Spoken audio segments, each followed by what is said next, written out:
쳐부수고 돌아올 때에 소돔 왕이 사울의 골짜기 곧 왕의 골짜기로 나와 그를 영접하였고. 아멘. 네, 우리 오늘 말씀의 제목은 세속나라 구조에 속해되는 하나님 나라의 원리입니다.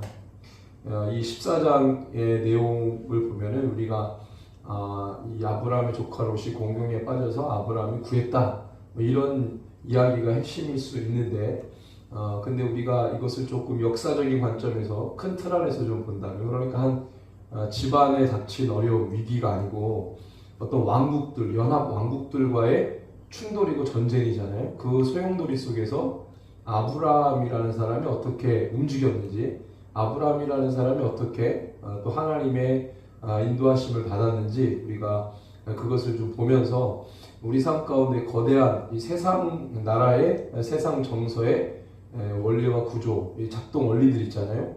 그 혼란함 속에서 우리가 어떻게 믿음 가지고 하나님 나라의 소망을 가지고 살아갈 것인지, 그것을 우리가 함께 보기를 원합니다. 역사라고 하는 것이 매일매일의 우리의 일상들 있잖아요. 그것이 모아져 가지고 또는 소극적으로 또는 적극적으로 또는 자그마한 단위에서 커다란 단위까지 확장된 그런 스토리가 바로 역사라고 할 수 있어요. 그러니까 역사 그러면 거창하게 생각하는데, 오늘 우리의 이야기도 역사의 한 페이지를 쓰는 겁니다. 그러니까 이 김종혁이라는 목사의 하루의 일상 있잖아요. 그게 역사 안에 하나의 조각으로 들어가 있는 거예요.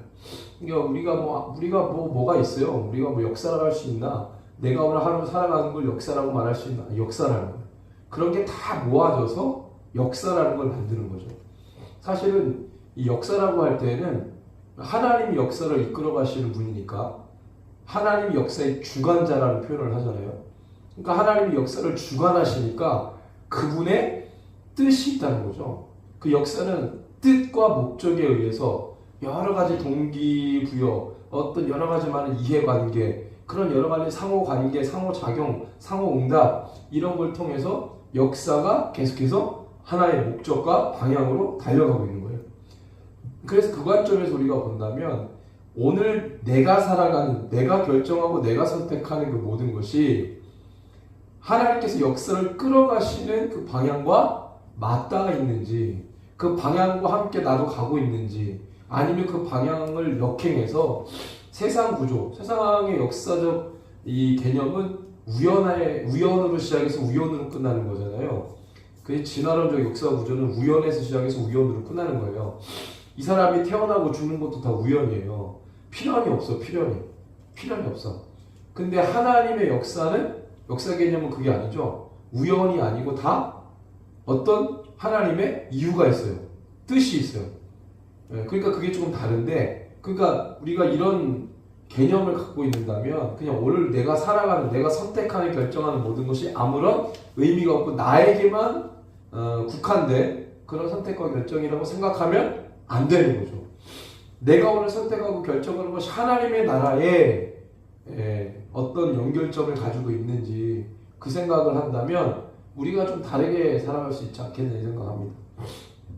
그 관점에서 우리가 14장을 보려고 하는 건데, 우리가 함께 14장의 스토리를 가지고 우리가 깨닫는 겁니다. 함께 이 말씀을 가지고 어떤 우리가 하나님의 말씀의 포인트, 또 이 시간 이 14장에 나와 있는 스토리가 오늘 나에게 어떠한 메시지를, 또 하나님의 뜻이 있는지 우리가 좀 가만히 좀 이 학자의 영성을 가지고, 관점을 가지고 우리가 좀 보기를 원합니다.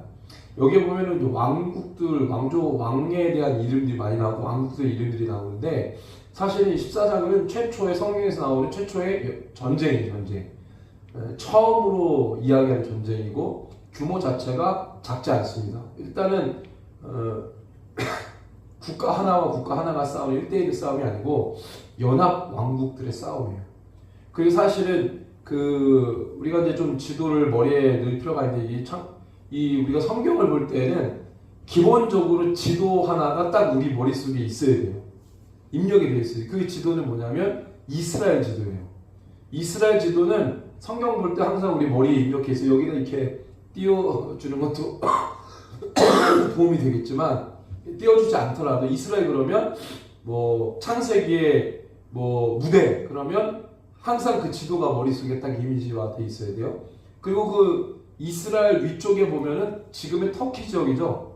거기를 이제 아나톨리아 반도라고 합니다. 터키 땅을 아나톨리아 반도잖아요. 반도라는 건 3면이 바다로 둘러싸인, 한 면은 육지가 되고 3면은 바다로 둘러싸이는 것을 반도라고 하죠. 우리도 반도죠. 반도 국가죠. 우리도. 이거 다 반도라고 해요. 이 터키도 3면이 바다로 둘러싸이는 반도입니다. 그걸 아나톨리아 반도로 가는데 그 이스라엘 위쪽에 보면은 레반트 지역 위에 아나톨리아 반도가 있고 그 아나톨리아 반도 동부로부터 해가지고 동쪽으로 쭉 내려가면은 이제 뭐가 나와요? 이 지금의 이제 이라크 지역 나오는 거죠. 이라크 지역, 쿠웨이트, 지금의 이제 걸프만이라고 하는 거기가 뭐예요? 고대의 메소포타미아 문명이 있었던 곳입니다. 그 이제 메소포타미아 문명 그러면 티그리스 유프라테스가 있는 그쪽 지역을 우리가 이 지도로 입력이 되어 있어야 돼요. 자, 그러면 여기 14장에 나와 있는 이 왕국들은 어떤 왕국들인지 우리가 좀 귀에 익은 왕국들도 좀 있어요. 우리 좀 보면은 14장 1절을 보면 신할 왕 아므라벨 이렇게 나옵니다. 신할 왕, 신할이 어디죠? 우리가 잘 많이 들었던 땅이에요. 신할이 그러면 어디예요? 일단 함의 손자였던 그죠? 누가? 니므롯이 나라를 일으킨 곳이 어디예요? 신할 땅이잖아요. 신할 땅이 지금 이 또 무슨 땅이라고 불렸죠? 바벨이라고 불렸습니다. 그러니까 이 고대 하나님을 대적했던 땅은 하나님이 선택했던 땅은 가나안 땅인데 이 하나님을 대적하는 이 대척점에 있었던 땅은 이 위도를 보면은요 이스라엘 가나안 땅이죠. 가나안 땅. 가나안 땅하고 정 반대쪽에 있어요. 신할 땅이. 이렇게 반대에 있습니다. 하나님이 선택한 가나안 땅, 신할 땅 이렇게 되어 있어요. 이렇게 위도가 이렇게 지나가잖아요. 그럼 이 위도의 같은 위도에 이스라엘 이게 가나안 땅, 신할 땅이 되어 있단 말이에요. 그러니까 하나님을 대적하는 그 대척점에 있었던 땅이 신할 땅, 바벨이란 말이에요. 근데 니므롯이 어디에서 나라를 시작했다고 되어 있습니까? 10장에 보니까 창세기 10장에 보니까 신할 땅에서 시작했다고 했어요. 하나님을 대적했던 문명과 국가 왕국이 시작된 곳이에요. 하나님이 선택한 땅은 그 문명의 중심지가 아니라 어디예요? 척박한 가나안 땅인데 하나님을 대적했던 자들의 모든 문명과 기술과 그 모든 테크놀로지, 지금으로 말하면 테크놀로지죠. 그 모든 기술력을 총집합된 그곳이 바로 신할 땅이었어요. 바벨. 거기서 하나님 대적하는 이 문명이 시작됐습니다. 지금 보니까 이 하나님이 가나안 땅의 왕들과 어느 지역의 왕들을 지금 싸움을 붙이시냐면 문명이 가장 번성했던 지역의 신할 땅. 신할 땅이 누구예요? 아므라벨. 잘 알죠? 그 다음에 누구예요? 엘라살 왕 아리오. 그 다음에 엘람 왕 그돌라오멜. 엘람은 어디예요? 지금의 이란 땅이죠? 엘람은 지금의 이란 땅이에요. 그죠? 엘람이 사실은 지금 이란 땅, 페르시아의 북쪽에 있었던 우리가 잘 알고 있는 어디예요? 메대와 바사할 때 메대라고 하는 지역을 원래 엘람이라고 불렀습니다. 그러니까 지금 페르시아의 북쪽에 있는 그쪽 지역. 그러니까 이게 지금 지도의 머리에 와 있어야 돼. 늘 이제 그 무대가 거기니까. 자, 그래서 우리가 이 엘람이라는 지역도 사실 익숙한 땅이에요. 그 엘람왕 그돌라오멜. 그 다음에 고임왕 디달 그랬는데 고임이라는 뜻은 열국 또는 백성들이라는 뜻이거든요. 그래서 이제 학자들은 이 고임이라는 게 특정 지역을 말하는 게 아니고 그냥 열국 또는 백성들이라는 지역인데 고임왕 디달이 말이 아니에요. 그래서 이 디달이라는 인물은 어떤 특정 지역의 왕국을 이룬 군주가 아니고 여러 땅들을 약탈하는 약탈 무리의 우두머리 정도로 이제 보는 거예요. 그러니까 사실은 북쪽의 왕, 가장 어디예요? 문명이 번성된 지역들의 왕들의 연합들. 거기에 수장이 누구예요? 엘람의 그돌라오멜이에요. 근데 여기에 보면은 그전에는 연합되지 않았던 두 왕국이 지금 연합되어 있는 걸 볼 수 있어요. 어디하고 어딜까요? 바로 신할 왕 아므라벨, 신할 땅하고요. 그리고 엘람, 지금의 이란이죠. 페르시아. 거기하고는 한 번도 연합을 이룬 적이 없어요. 민족 자체가 달라요. 그죠?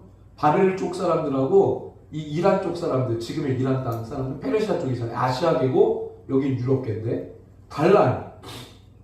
약간 다르단 말이에요. 근데 이들이 연합을 이루었어요.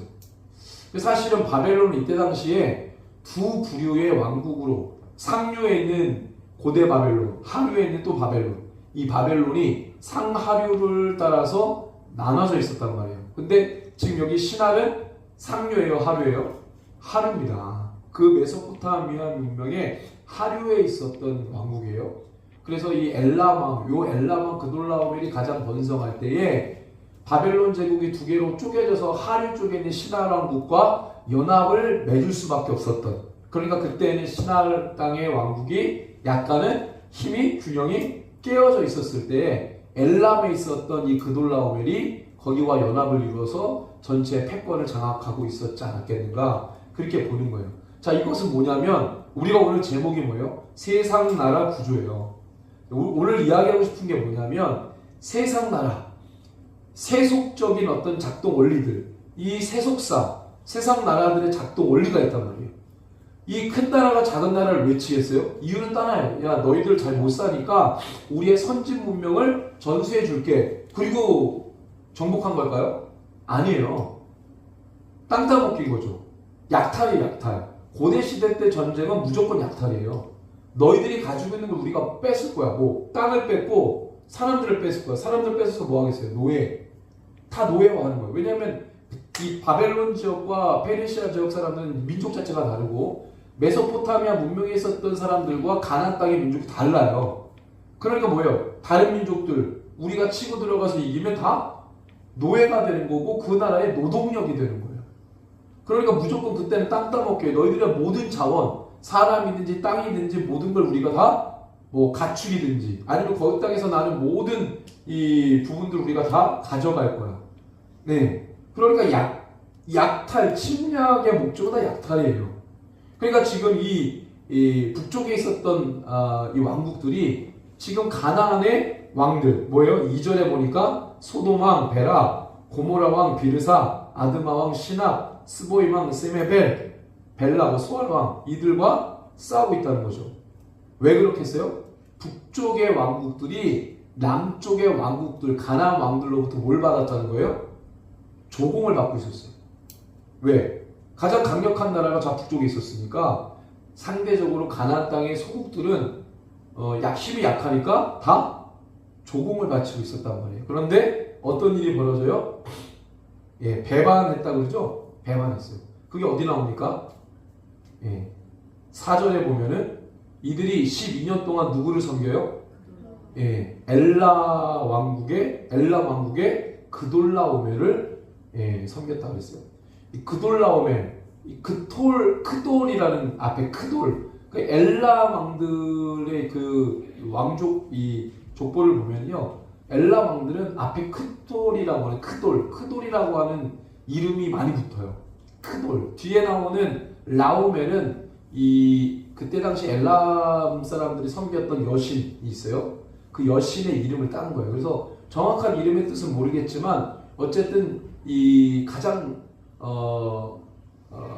이 군사력으로도 경제력으로도 문명국으로도 가장 월등했던 이 북쪽에 있었던 나라들이 남쪽을 제압하며 조공을 받고 있었는데 왜 배반했냐면 학자들 얘기는 그거예요.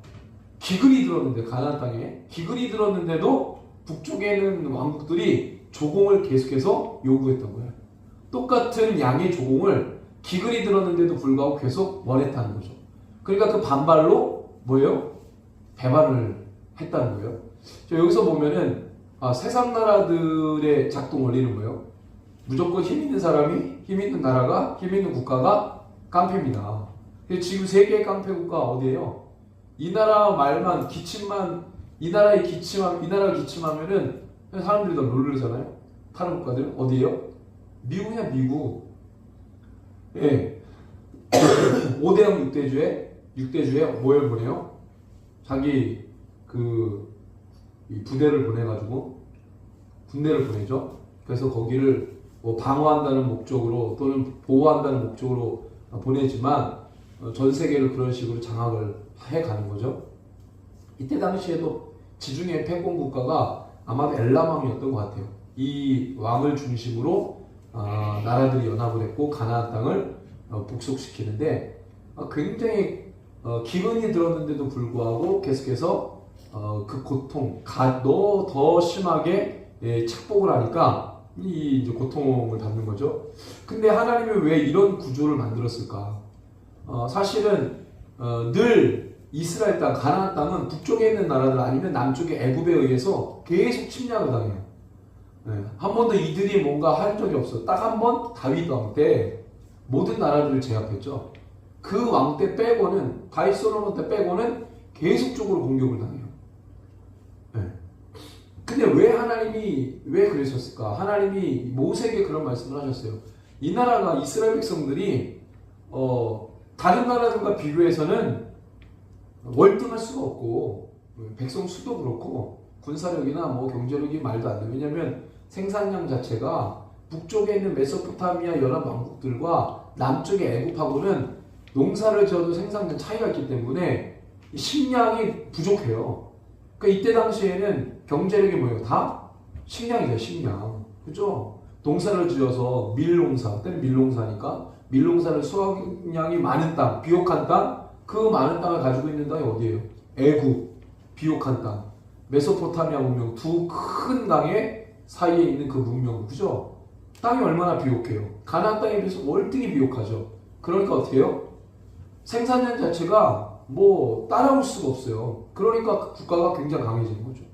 인구도 더 많아지고, 그죠? 뭐 산골짜기 계곡 같은 데 살고 싶겠어. 우리가 거기 가서 맞지만 평야지대라고 우리 눈에 다 보이는 평야예요. 근데 여러분들 메소포타미아 이런 데 가면요, 평야가 끝이 안 보여요, 끝이. 얼마나 차이가 나요, 그죠? 우리 눈에 다 보이는 곳. 또 한도 끝도 없어. 지평선만 보여, 지평선만. 차이가 얼마나 나요? 네, 그러니까 여기서 게임이 안 되는 거예요. 그러니까 가나안 땅은 계속해서 조공을 바치는 거고 강한 나라는 계속 강해지고 약한 나라는 계속. 그러니까 하나님이 그럼에도 불구하고 그 땅의 이스라엘 백성들, 경작지도 부족한 그 땅의 이스라엘 백성들을 보호하시는 하나님의 이 인도하신 섭리는 뭐냐면 다른 거 없어요. 너희들이 열심히 해서가 아니라 열심히 해봐야 경작지는 뭐 거기서 거기인데 하나님을 어떻게 섬기느냐가 결정한다는 거였어요. 너희들 하나님 잘 섬기면은 북쪽의 강력한 군대라도 이길 수 있는 거예요. 군사력 때문에 이기는 게 아니라 하나님이 그렇게 하신다는 거예요. 철저하게 하나님의 보호 아래 있지 않으면 세상 나라, 세상 구조를 이길 수가 없다는 얘기잖아요. 그거를 가르쳐 주는 거예요. 자, 근데 하나님이 왜 그러면 이 가나안 땅에 갑자기 이 북쪽 왕국, 연합 왕국들이 왜 들어오냐? 물론 이제 이 기근 땅에 뭐 더 강하게 이제 세금을 거두려고 하니까 반발심에 왜 이런 상황들이 벌어졌느냐? 우리가 이것을 좀 봐야 되는 게 이 2절에 보면은 가나안 땅의 왕들의 이름을 좀 우리가 보면은 우리가 좀 알 수 있어요. 예. 자, 소돔은 소돔 우리가 잘 알죠? 소돔 왕 베라라고 하는 이 베라는요, 이 정복자 또는 파멸이라는 뜻이에요. 베라. 그 다음에 이제 베르사 어디에요? 고모라 왕 비르사. 베르사. 이거는 큰 자라는 뜻입니다. 그 다음에 이제 아드마 왕 시납. 이 시납은 신은 아버지시다 이런 뜻이에요. 스보임 왕 세메벳은 그 이름의 뜻이 뭐냐면 그의 이름이 위대하다 이런 뜻이에요. 그러니까 가나안 왕들은 조그마한 왕국들이잖아요. 근데 왕들의 이름은 대단해요. 신은 아버지시다. 큰 자다. 그죠? 그의 이름은 위대하다. 그러니까 가나안 왕들의 이름의 뜻을 가만히 보면 거의 신격화되어 있어요. 네. 그런 걸 통해서 보면요, 나라는 조그마한데 이 왕들이 가장 강력한 왕권을 행사하는데 이게 인간이 아니라 신의 위치로까지 가는 거예요. 그러니까 하나님 이걸 허용하지 않으시죠. 이 조그마한 땅덩이에 지들끼리 치고받고 싸우면서 왕이 되면 인간이 아니라 신의 취향을 받는 거예요. 하나님이 선택한 이 땅을 그러한 이 분위기로 내버려둘 수가 없는 거예요. 그래서 이 작동 원리를 보세요. 하나님이 당신의 백성, 당신이 선택한 그 땅을 하나님이 끌어가시는 섭리가 뭐예요? 하나님은 아브라함에게 약속해 줄 땅이잖아요. 아브라함에게 보여준 땅이고 아브라함 후손들이 살아야 될 땅이잖아요. 그러니까 그 땅을 하나님이 다루어 가시는 방법 자체는 뭐예요? 조금이라도 그런 하나님의 영광을 훼손하거나 하나님의 위치에 도전장을 내거나 저항하는 움직임 조금이라도 있으면 하나님이 심판하시는 거예요. 그런 문화가 있거나 분위기가 있거나 정서가 있거나 흐름이 있으면 하나님이 가만히 계시지 않는 거예요. 그래서 갑자기 14장에 왜 이 아브라함의 스토리 중에 갑자기 여러 왕들의 전쟁이 나오느냐. 이걸 보면요 굉장히 재밌는 게 이 가나안 땅에 엄청나게 무서운 종족들이 살았어요. 우리가 늘 들었던 얘기지만 5절에 보니까 이 왕들이 신격화되어 있는 것도 그런데 5절에 보면 제14절에 그돌라오멜과 그와 함께한 왕들이 남아서 아스드롯 가르나임, 이 가르나임이 갈라졌다는 건데 이 아스드롯 가르나임에서 르바 족속을, 르바 족속이라면 우리가 들어본 바가 있어요. 르바임인데 르바 족속은 고대 타이탄족이에요. 르바임 알죠? 르바임 들어봤죠? 르바임. 그 르바라는 뜻 자체가 뭐냐면 이 크다라는 뜻이에요. 크다. 그 다음에 함에서 수스 족속. 수스는 뭐예요? 이 수스 족속도 타이탄족이에요. 그러니까 르바 족속, 르바임이 요단강 동편에서 살았을 때 그 땅에 살았던 암몬 족속이 그 르바 족속을 향해서 뭐라고 불렀냐면 삼순밈이라고 불렀어요. 신명기 2장 20절에 나오는데 그들은 똑같은 르바 족속인데 요단강 동편에 살았던 애들을 암몬 사람들이 그 족속을 볼 때 삼순밈이라고 부른 거예요. 요단 서편에 살았던 사람들은 그들을 보고 그냥 르바임 족속으로 불렀던 거. 똑같은 족속입니다. 그 다음에 기라다임, 샤웨 기라다임에서 M족, 그런데 이들도 고대 유명한 아낙 자손과 더불어서 뭐예요? 타이탄족이었어요. 그러니까 지금 이 5절에 나와 있는 이 르바 족속, 스스 족속, M 족속, 세 개 족속이 다 뭐예요? 고대 타이탄 족속이에요. 그러니까 지금 북쪽의 왕들이 남쪽을 치어올 때 아까 우리가 열거했던 이전에 소돔왕, 고모라왕, 아드마왕, 스보임왕, 소알왕 이 5개의 연합 왕들이 가나안 땅을 제압하려고 오잖아요. 얘네들을 제압하면서 동시에 누굴 제압했냐면 그 가나안 땅에 살았던 타이탄족들을 제압한 거예요. 원래 이 타이탄족들은 산지에 살고요. 지금 여기에 말했던 소돔, 고모라, 이 비르사, 아드마, 그 다음에 스볼 이런 왕국들은 낮은 평야지대에서 있었던 왕국들이에요. 가나안 땅에. 그러니까 이 타이탄족들은 높은 곳에 살았는데 이 낮은 평지에 살았던 이 왕국들, 가나안 왕국들과 왕래가 있을까 없을까요? 없어요. 근데 이때는 왜 가만히 있는 높은 이 고지대에 살았던 타이탄족들을 북왕국 연맹 국가들이 쳤냐면 이때는 아마도 가나안 땅의 평지에 살았던 왕국들이 북쪽에서 왔던 왕국들과 싸우기 위해서 뭐예요? 연맹을 맺은 거예요. 보세요. 이게 세상 나라의 작동을 해요. 평소에 안 친했는데 어떤 이해관계에 따라서 갑자기 친해져.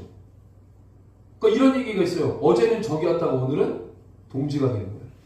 얘네는 원래 안 친했는데 어떤 이해관계에 따라서 갑자기 친해져. 그런 일 있어요 없어요? 있어요. 서로 맨날 싸웠어. 근데 어떤 일에 갑자기 친해지는 거야. 막 동맹을 맺고 연합을 이루어서 또 대항하고 이런 일들이 우리 관계 안에서 일어나고 우리 사회에 엄청나게 많이 일어나요. 이게 뭐 우정도 없고 뭐 동역에 뭐 이런 것도 없고 국가 관계에서도요. 오늘 그 국가 관계 보세요.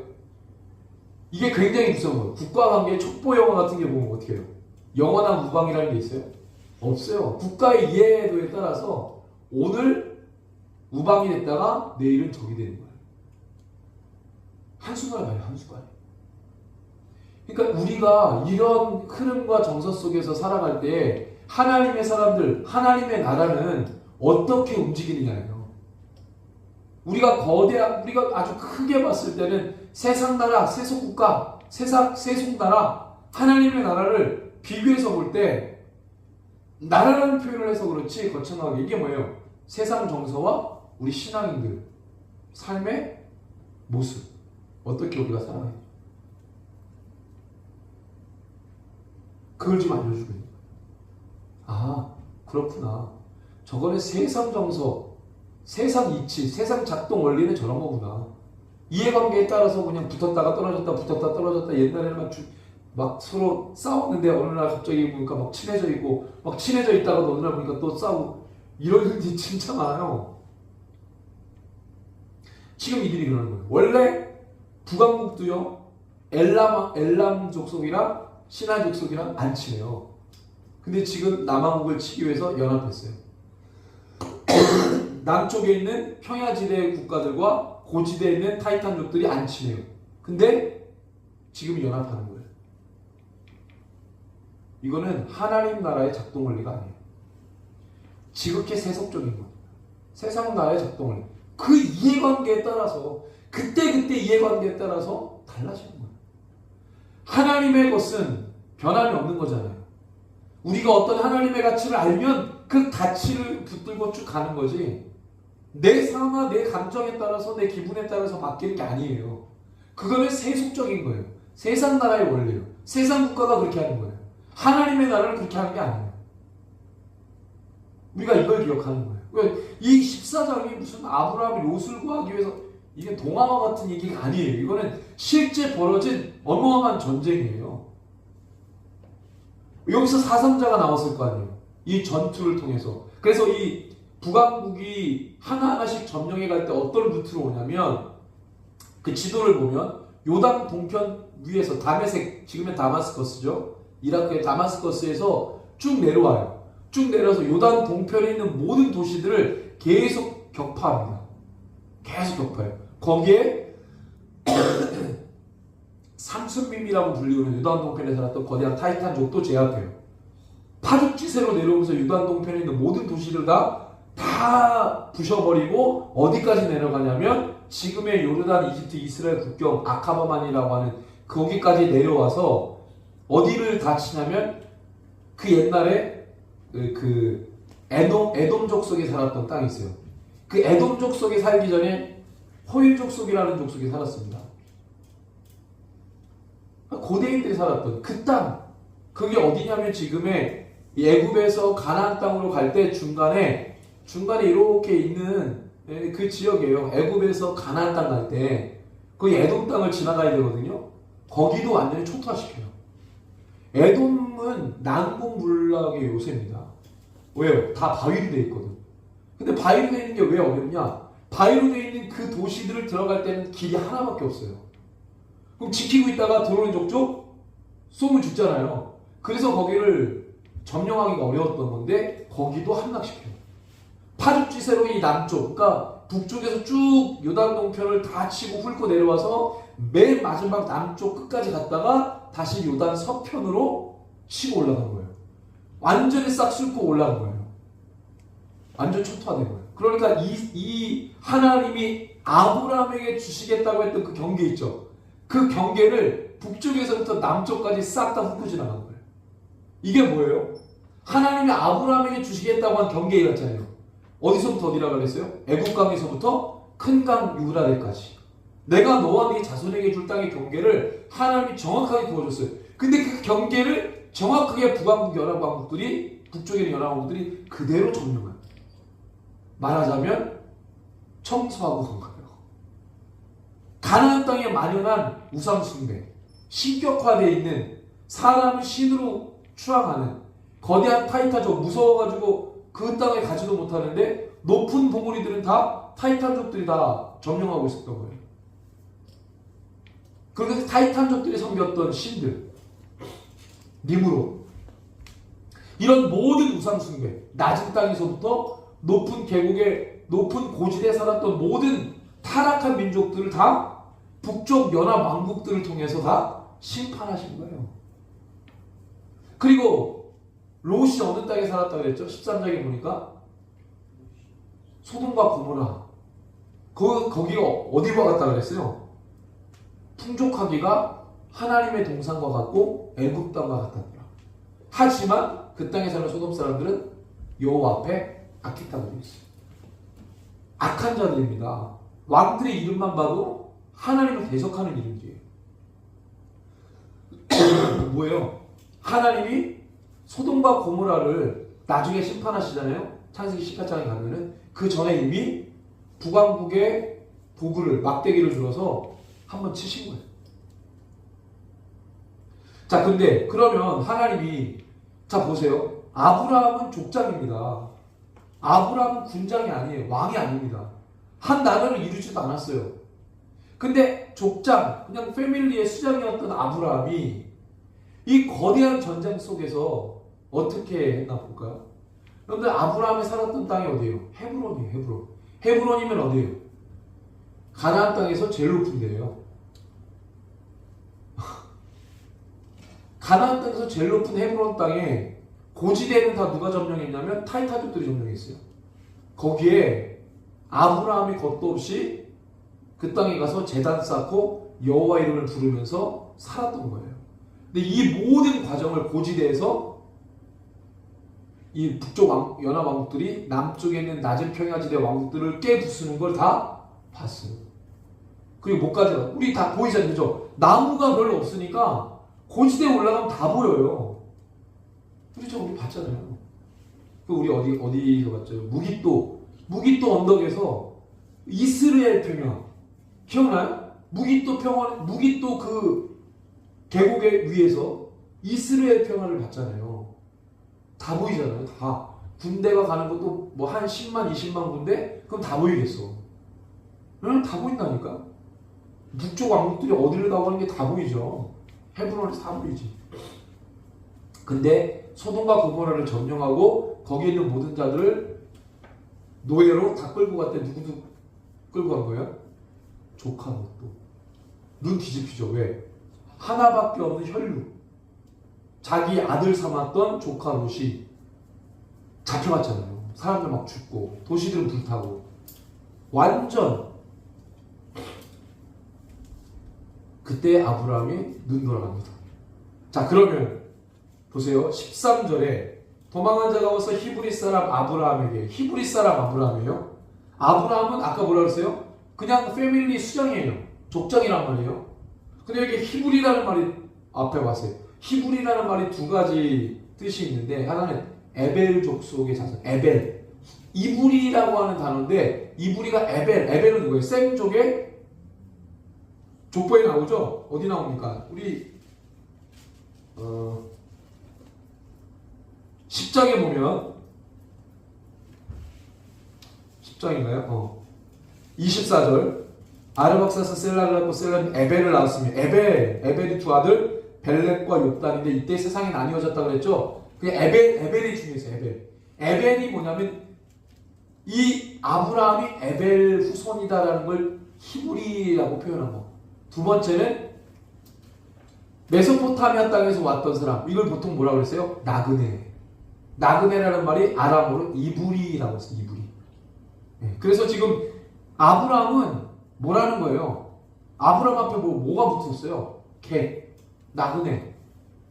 존귀한 직분 칭호가 붙은 게 아니라 이 사람은 나그네야, 객이야.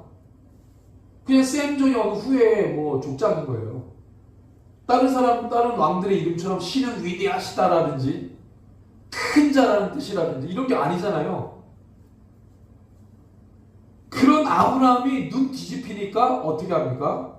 그때 아브라함이 아모리 족속 마므레 상수리 숲을 근처에서 거주하였더라. 마므레는 에스골의 형제요 또 아넬의 형제라. 이들은 아브라함과 동맹한 사람인데 아브라함이 그의 조카가 사로잡혔음을 듣고 집에서 길리고 훈련된 몇 명? 318명이다. 보세요. 이 위기를 어떻게 해결하냐면 여기서 중요한 게 나옵니다. 하나님의 나라의 세상 권세의 작동 원리를 깨부수는, 압도하는 하나님 나라의 작동 원리. 중요합니다. 여기서 아브라함이 길리고 훈련된 자 318명 누구예요? 이게 문제예요. 얘네들이 누구냐? 뭐 이렇게 사람 많아? 318명 적은 게 아니에요. 근데 이 318명이 누구냐라고 묻기 전에 우리가 먼저 봐야 될 거는 길리다와 훈련됨이라는 단어입니다. 길리고 예리데라는 히브리어예요. 이게 얄랏이라는 히브리어에서 나왔어요. 얄랏은 보통 무슨 의미냐면 낳다, 태어나다 이 뜻이에요. 그럼 여기서 길리다라는 것은 어떤 사람들이냐면 아브라함 패밀리 중에 돈 주고 산 사람들 얘기하는 게 아니에요. 아브라함 사람들 중에 그 집안에서 태어난 자들이에요. 말하자면 아브라함의 집안 사람들이에요. 돈 주고 사온 어떤 종들이나 이런 사람들이 아니라고. 용병이 아니라고. 그리고 훈련된 자, 이거는 이 하나카로라고 하는 단어인데요. 이건 뭐냐면 무장시키다, 훈련시키다 이런 뜻이에요. 그러면 이 318명은 다 아브라함과 혈족 관계에 있는 사람들이고, 그냥 아는 지인이나 용병이 아니라 돈 주고 사는 노예들이 아니라 엘리멜렉처럼 다메섹스랑 그런 혈연 관계가 아닌 그런 관계가 아니라 혈연 관계예요. 혈족이에요. 그리고 그들을 강력하게 무장시켰다는 거예요. 그럼 왜 이런 사람들이 필요했느냐? 고대 시대에는 유목민들에게는요, 자기의 재산을 지켜야 되기 때문에 자기 재산을 자기가 지켜야 되죠. 그러니까 이런 무장된 자들을 필요로 했다는 거예요. 그래서 평소에 그런 자들이 있었던 거예요. 318명의 아브라함의 재산을 지키는 준비된 자들, 말하자면 특수부대 같은 정예병들이 318명 있었던 거예요. 자, 여기서 우리가 충격받는 건 뭐냐면 다 아브라함의 집안 패밀리예요. 이렇게 저렇게 아브라함의 패밀리. 뭐 직계는 아니겠죠. 아브라함은 아직 이때는 자녀가 없었으니까. 아브라함 패밀리 안에서 뭐 같이 왔었던 어떤 종이라든지 이 사람에서 왔던 어떤 하여튼 아브라함과 관련된 그 집안에서 낳은 사람들이에요. 낳은 사람. 여러분들, 우리가 세상 나라를 어떻게 깨냐면, 저는 하나님께서 우리에게 주신 이 가족교회, 또 우리가 조금 더 의미를 확장하면 믿음 공동체, 교회 공동체, 이 공동체만이 하나님의 나라가 세상 나라를 깨는 유일한 도구다, 방법이다. 그런데 뭐 해야 되는 거예요? 훈련시켜야 되는 거예요. 훈련시키는 거예요. 믿음으로 낳아야 되고, 진짜로 낳아야 되고, 그들을 무장시켜야 되는 거예요. 그들이 결국에는 세상 나라들의 모든 구조를 깨는 거예요. 마지막 날에 우리가 이것을 좀 분명히 깨달을 필요가 있다고 생각합니다. 단순한 위기를 해결했다가 아니에요. 어떤 방법으로 하나님이 그 일을 아브라함에게 이루게 하셨는지, 그게 오늘 말씀의 포인트입니다. 교회는 더 교회가 되어야 되고, 우리 가족 구성원이 더 교회가 되어야 되고, 신앙 공동체가 더 교회가 되어야 되고, 그리고 교회가 예수 믿는 교회가 되지만 뭐예요? 훈련돼야 돼요. 무장돼야 돼요. 무장된 신앙 공동체예요. 훈련된 신앙 공동체. 그냥 종교인이 아니에요. 그런 사람들은 이 일을 수행할 수가 없는 거예요. 저 여러분들이 그렇게 말씀으로 무장되고 영적으로 무장되고, 그래서 세상 나라의 이 작동 원리를 우리가 신앙 공동체로서 그것을 압도하는 그런 믿음의 사람 되기를 주님의 이름으로 축복합니다. 함께 기도하겠습니다. 우리 기도할 때, 하나님, 우리가 작지만 연약하지만, 세상으로 볼 때는 참으로 연약하지만, 하나님, 우리 안에 예수 그리스도 그분이 계시고 우리가 교회의 힘을 믿습니다. 그 적재성으로 이 모든 것들을 이겨나갈 수 있도록 다시 한번 우리 가운데 주의 은혜를 부어주시고 부흥을 주십시오. 우리 주의 이름으로 함께 기도하겠습니다. 주여,